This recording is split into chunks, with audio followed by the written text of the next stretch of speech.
Mapalad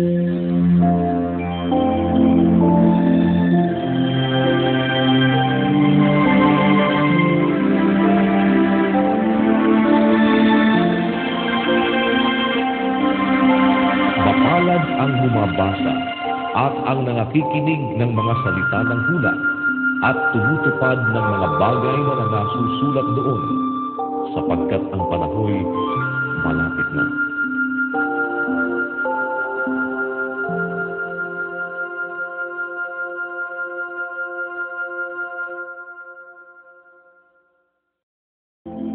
Unang Pedro, Kapitulo 3. Gayon din naman, kayong mga asawang babae,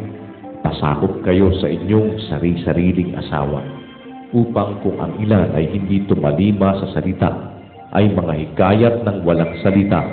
sa pamamagitan ng ugali ng kanilang asawang babae. Sa pagkamasid nila ng inyong ugaling mahinhin na may takot, na huwag sa labas ang kanilang paggaya, na gaya ng pagpapahiyas ng buhok at pagsusuot ng mga hiyas na ginto o pagbibihis ng maringal na damit, kundi ang taong nakatago sa puso na may damit na walang kasiraan ng espiritong maamo at payapa na may malaking halaga sa paningin ng Diyos. Sapagkat ng unang panahon ay ganito naman nagsigaya ang mga babaeng banal na nagsiasa sa Diyos na pasakop sa kani-kaniyang asawa, na gaya ni Sarah na tumalima kay Abraham na kanyang tinawag na Panginoon, na kayo ang mga anak niya ngayon kung nagsisigawa kayo ng mabuti at di kayo nakatatakot sa anumang kasindahan. Gayon din naman kayong mga lalaki, magsipamahay kayong kasama ng inyong asawa ayon sa pagkakilala,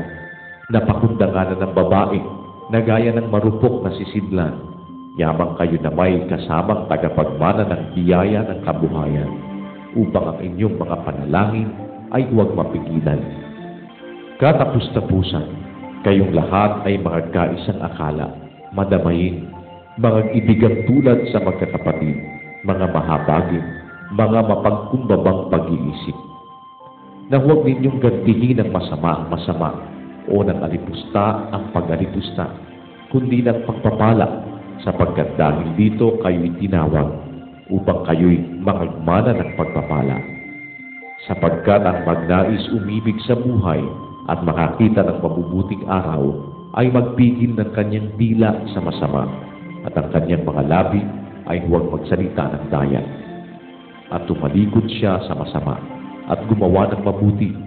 hanapin ang kapayapaan at kanyang sundan. Sapagkat ang mga mata ng Panginoon ay nasa mga matuwid, at ang kanyang mga pakinig ay sa kanilang mga daing, ngunit ang mukha ng Panginoon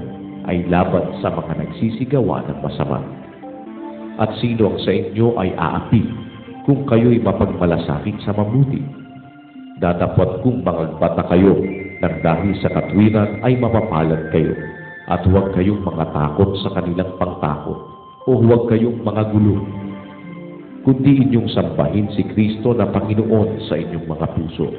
na lagi kayong handa ng pagsagot sa bawat tao na humihingi sa inyo ng katwiran tungkol sa pag-asang nasa inyo, ngunit sa kaamuan at takot. Nataglay ang mabuting budhi upang sa mga bagay na salitain laban sa inyo ay mga pahiya ang nagsisialipusta sa inyong mabuting paraan ng pamumuhay kay Kristo. Sapagkat lalong magaling kung gayon ang iniibig ng kalooban ng Diyos na kayo'y mangagbata dahil sa paggawa ng mabuti kaysa dahil sa paggawa ng masama.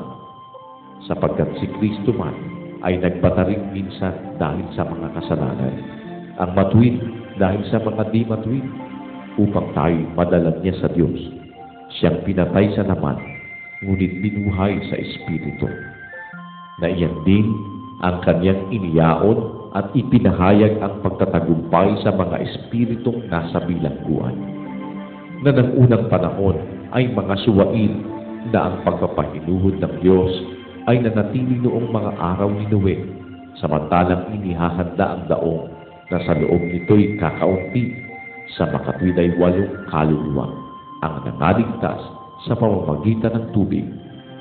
na ayon sa tunay na kahawig ngayoy nagdigtas sa makatwid bagay ang bautismo, hindi sa pag-aalis ng karumihan ng laman, kundi sa paghiling ng isang mabuting budhi sa Diyos sa pamamagitan ng pagkabuhay na mag-uli ni Hesukristo, na nasa kanan ng Diyos pagkaakyat niya sa langit, na ipinasakop sa Kanya ang mga anghel at ang mga kapamahalaan, ang mga kapangyarihan.